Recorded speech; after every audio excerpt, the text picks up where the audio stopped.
On va maintenant passer au rig de la colonne vertébrale. Donc en gros, ces trois os. Donc déjà, on va aller les sélectionner. F, ok.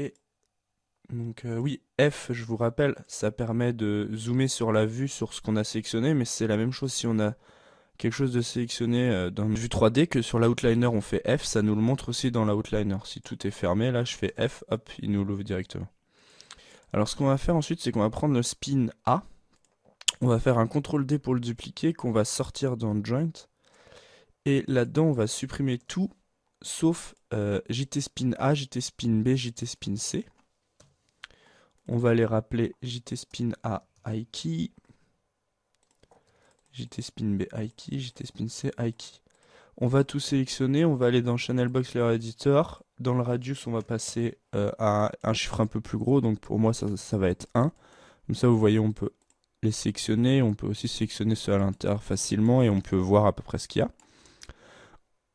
Ok, du coup après on va aller dans l'onglet Curve pour sélectionner notre EP Curve Tool. Avec V on va venir placer une courbe comme ceci là. Donc voilà, juste au centre. On va l'appeler Curve iKey Spin. Ok. On va la sélectionner nos GT Spin A, B, A tout court juste en fait. Et on va hop, cliquer sur isoler de sélection pour avoir que ça de sélectionné. Dans Skeleton, on va aller chercher le IK Handle Tool. IK Spline Handle Tool, pardon. Donc, je vais resetter les options. Ce qu'on va faire, on va enlever Auto Parent Curve et Auto Create Curve. Parce qu'on a déjà notre courbe, du coup, et on va pas la parentrer, comme ça, elle va rester ici. Ce qu'on va faire, c'est sélectionner le premier joint, puis on clique sur le deuxième, puis on clique sur notre courbe. Donc, vous voyez, ça a créé un IK Handle. Donc, on va l'appeler IK Handle Spline. Spin, pardon. Spin, hop. Et qu'est-ce qui se passe? Donc du coup maintenant notre courbe, si on fait CTRL, on va déjà enlever la sélection des joints pour pouvoir facilement prendre nos vertex. Donc CTRL vertex, et si on la déplace, vous voyez, ça fait bouger aussi donc toute notre spin. Ce qu'on va faire, c'est qu'on va sélectionner ce point-là, on va créer un déformeur cluster. Ensuite, on va passer, sélectionner le deuxième, faire la même chose, donc G pour répéter l'opération, et sélectionner le troisième, et on fait un cluster. Du coup, on a 3 clusters, et quand on les déplace, ils vont déplacer notre courbe, et du coup, déplacer notre spin. Donc celui-là, on va l'appeler cluster iKey spin, et on va mettre A, cluster iKey spin B, celui-là, ça va être le C, ok. Notre courbe, du coup, maintenant, on n'en a plus besoin. On peut la masquer, donc on va pouvoir la mettre dans Hide. Le iKey, on va le mettre dans iKeys. Et nos clusters, maintenant, comment on va les faire? Qu'est-ce qu'on va faire avec? Eh bien, on va les parenter. Donc, on va prendre le A. On va prendre d'abord le contrôleur arrière. On va prendre le A et on va faire un constraint point. Alors, edit, reset setting, ok. Le deuxième, on va prendre le contrôleur avant, on va prendre le C et on va faire la même chose. Du coup, maintenant, quand je déplace ça, vous voyez que ça suit bien notre spline, nos joints suivent bien le contrôleur.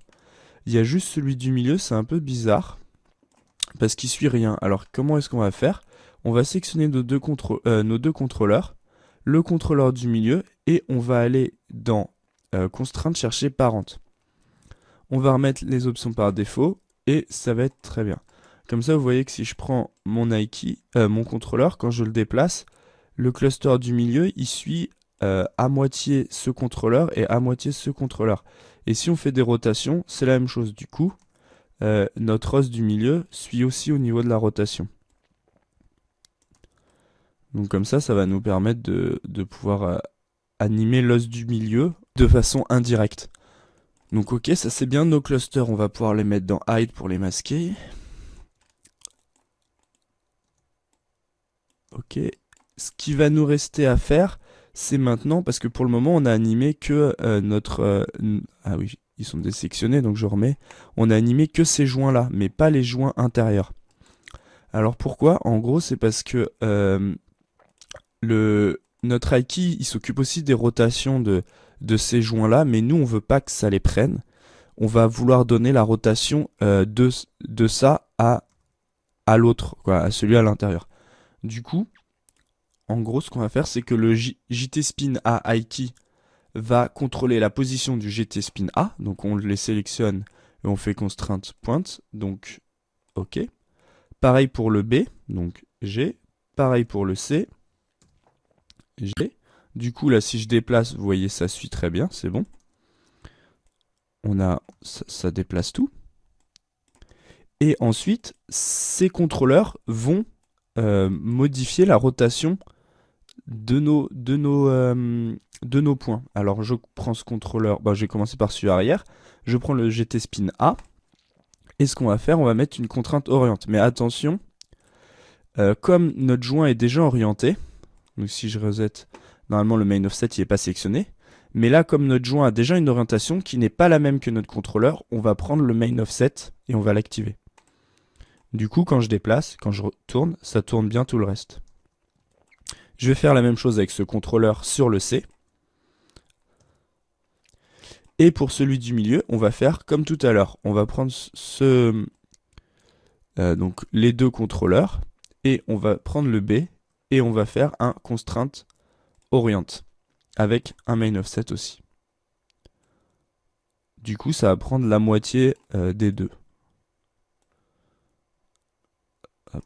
Donc je teste un petit peu pour voir si tout a bien fonctionné. Normalement, là, ça a l'air d'être bon.